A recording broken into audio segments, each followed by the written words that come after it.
রাতভর বৃষ্টি, না বেশিক্ষণ না, 3 ঘন্টা, রাত 2:30 থেকে 5:30।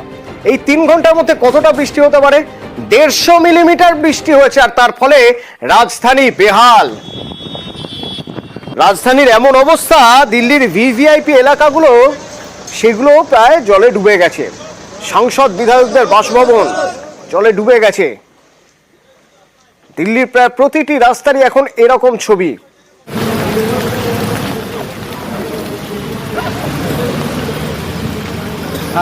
রাস্তা না নদী বোঝা মুশকিল, যদিও রাস্তা রাজধানীর। দেখুন,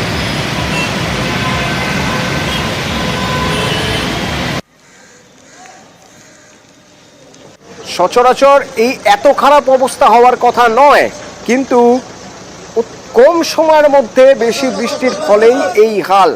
3 ঘন্টার মধ্যেই 150 মিলিমিটার বৃষ্টি। অনেকেই বলছেন যে এই যাবৎকালের মধ্যে অন্তত গত প্রায় 30-40 বছরের মধ্যে এরকম ঘটনা ঘটেনি।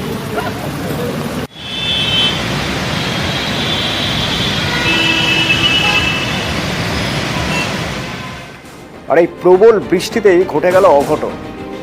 দিল্লি এয়ারপোর্ট, রাজধানীর এয়ারপোর্ট, ভিভিআইপিদের জন্য দেশের অন্য প্রান্তে যাওয়া বা আসার বা বিদেশ থেকে আসার যে অন্যতম জায়গা, তা হলো দিল্লি বিমানবন্দর। সেই বিমানবন্দরের 1 নম্বর টার্মিনালের ছাদ ভেঙে পড়ে গেল এবং এই ছাদ চাপা পড়ে গেল। প্রচুর গাড়ি, সার গাড়ি, গাড়ির মধ্যে যে ড্রাইভাররা ছিলেন তারা আহত। এখনো পর্যন্ত যা খবর, তাতে একজনের মৃত্যু হয়েছে, হাসপাতালে নিয়ে গেলে গুরুতর জখম অবস্থা, হাসপাতালে নিয়ে গেলে তার মৃত্যু হয়েছে এবং 8 জন আহত।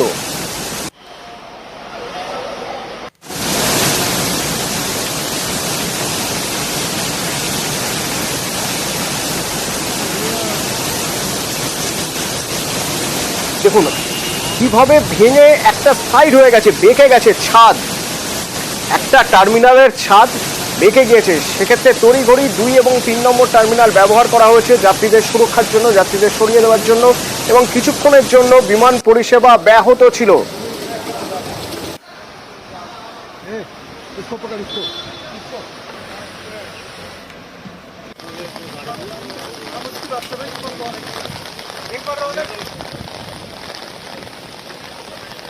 A very unfortunate incident happened at Terminal 1, Delhi Airport. A section of the canopy, which is outside of the airport, extension of the airport building, has collapsed due to heavy rains that has been happening since the night.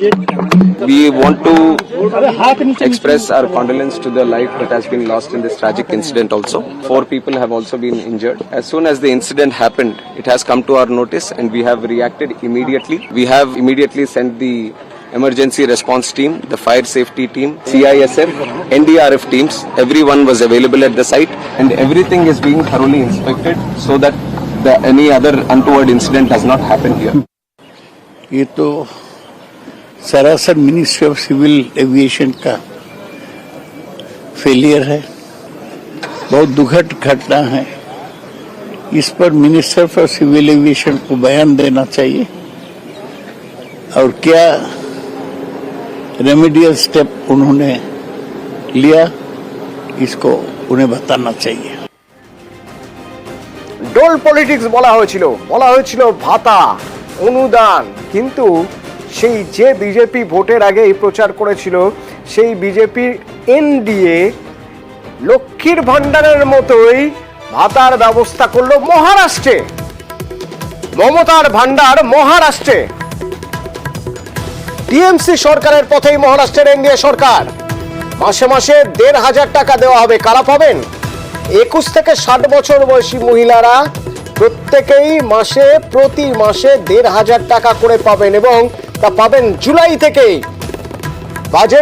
মহারাষ্ট্রের বাজেটে ঘোষণা করলো NDA সরকার। অত্যন্ত গুরুত্বপূর্ণ, তার কারণ লোকসভা ভোটেই মহারাষ্ট্রে NDA ধাক্কা খেয়েছে এবং কিছুদিনের মধ্যেই বিধানসভা ভোটের আগে ভান্ডার ভেট, প্রশ্ন তো উঠছে।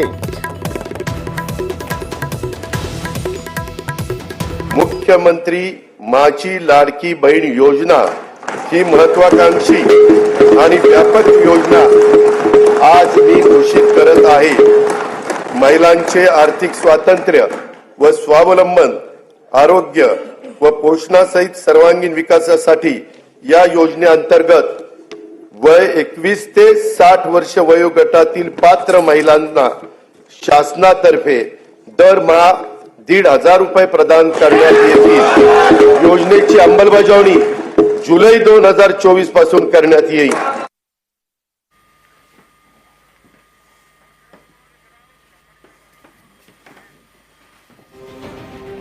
ঝাড়খণ্ডের মুখ্যমন্ত্রী থাকা অবস্থাতেই গ্রেপ্তার হয়েছিলেন হেমন্ত সোরেন। লোকসভা ভোটের আগে রীতিমতো একটা প্রেসার ক্রিয়েট করার চেষ্টা বলে বারবার INDI এর শরিকরা প্রত্যেকে বলছিলেন যে ইডি সিবিআই লাগিয়ে ঠিক এইভাবে হ্যারাস করা হচ্ছে। সেই হেমন্ত সোরেন মুক্তি পেলেন, 5 মাস পর মুক্তি পেলেন হেমন্ত সোরেন।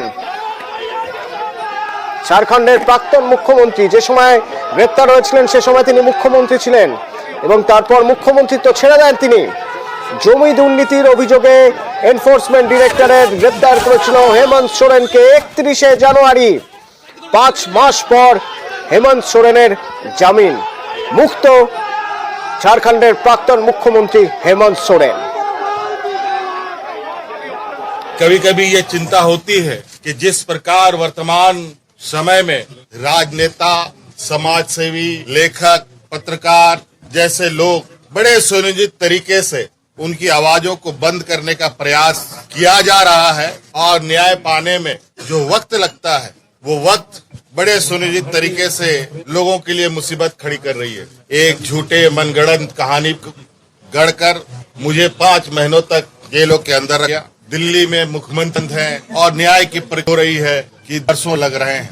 जो लड़ा और जो संकल्प हमने लिया है उसको निश्चित रूप से मकाम तक भी काम करेंगे। গড়িয়াহাটের মোড়, তো সেখানে গাড়ি নিয়ে গেলে আপনাকে পার্কিং করতে হবে। পার্কিং কোথায় আছে জানেন? গড়িয়াহাটে পার্কিং করা বোধহয় খুব একটা কঠিন নয়। এই যে পার্কিং রয়েছে, দেখুন পার্ক করে রয়েছে, সারি সারি গাড়ি পার্ক করা। এই পার্কিং আপনি জানেন না, আপনি তো গাড়ি পেয়েছেন শুধুমাত্র, তার বদলে কোথাও স্লিপ মেলে না। এই স্লিপ আপনিও পেয়েছেন 20 টাকা করে, কিন্তু এই স্লিপ অবৈধ। দেখুন কিন্তু কোথাও লেখা নেই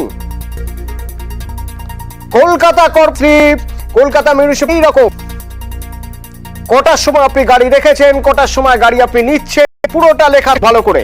এই স্লিপ যদি আপনি পেয়ে থাকেন আপনি জেনে রাখবেন আপনি বেআইনি পার্কিং এ মদদ দিলেন। কোথায় কোথায় পার্কিং হচ্ছে একবার দেখা যাক।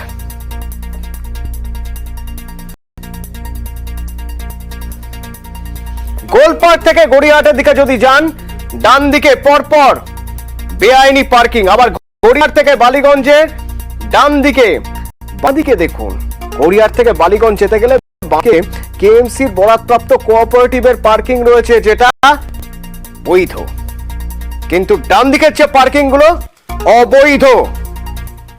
আপনি তো পার্কিং এর টাকা নিয়ে স্লিপও দিলেন, আপনি তো পার্কিং এর টাকা নিয়ে স্লিপও দিলেন, পার্কিং এর টাকা নিয়ে স্লিপও দিলেন। স্লিপ মানে কি? স্লিপ আমাদের 2-1 খানা থাকে, সেই স্লিপটা এখন তো দেখি কোন স্লিপ আছে? না না আমার স্লিপ নেই। পুরসভার স্লিপ? না না এটা কি পুরসভার পার্কিং? আমি কাদের পার্কিং জোনটা কাদের? সেটা জানি না দাদা, আমাকে একটু দেখতে পারলে, খেতে গেলে একটু দেখি। হাত দিচ্ছেন কেন? স্লিপগুলো আপনি দিয়েছেন। অত স্লিপ আমার নেই, আমি করে দিত। নেই? কালকে স্লিপটা আমাকে দেননি? এই স্লিপ আপনি দিয়েছেন কি দেননি কালকে? এখানে কারা দেখছে পার্কিং? কারা দেখছে? তারা কেউ নেই। কোথায় গেল সব? এবারে কি করে বলবো তারা সব কোথায় গেছে না গেছে, এবারে আমি সেটা কি করে বলবো? কলকাতা পুরসভার লোগো দেওয়া স্লিপ আপনারা দিচ্ছেন, কে দিল আপনাদেরকে স্লিপগুলো? এই যে বেআইনি পার্কিং হচ্ছে, সেই পার্কিং থেকে তো লক্ষ লক্ষ টাকা উঠছে, তাহলে সেই টাকাটা যাচ্ছে কোথায়? বেআইনি পার্কিং এর এই লক্ষ লক্ষ টাকা পুরসভার ঘরে তো যাচ্ছে না, যাচ্ছে কোথায়? এর মধ্যে থেকে প্রতিদিন 10,000 টাকা দিতে হয় ক্ষমতাশালীদের। কারা ক্ষমতাশালী? যাদের হাত মাথার উপরে থাকে বলে বেআইনি পার্কিং এর রমরমা বাজার। বেআইনি পার্কিং এ দৈনিক লক্ষ টাকা তোলাবাজি।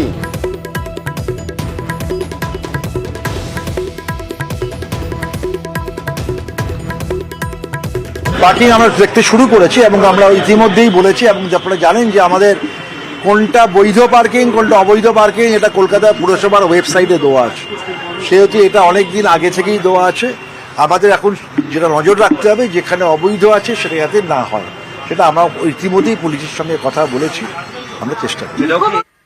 এই পার্কিং তোলাবাজিতে রুষ্ট মুখ্যমন্ত্রী, শাসক নেতাদের কড়া বার্তা দিয়েছেন। গড়িয়াহাটের সব তথ্যই মুখ্যমন্ত্রীর নজরে, মুখ্যমন্ত্রীর কড়া বার্তা, এবার কি হ্রাস পড়বে?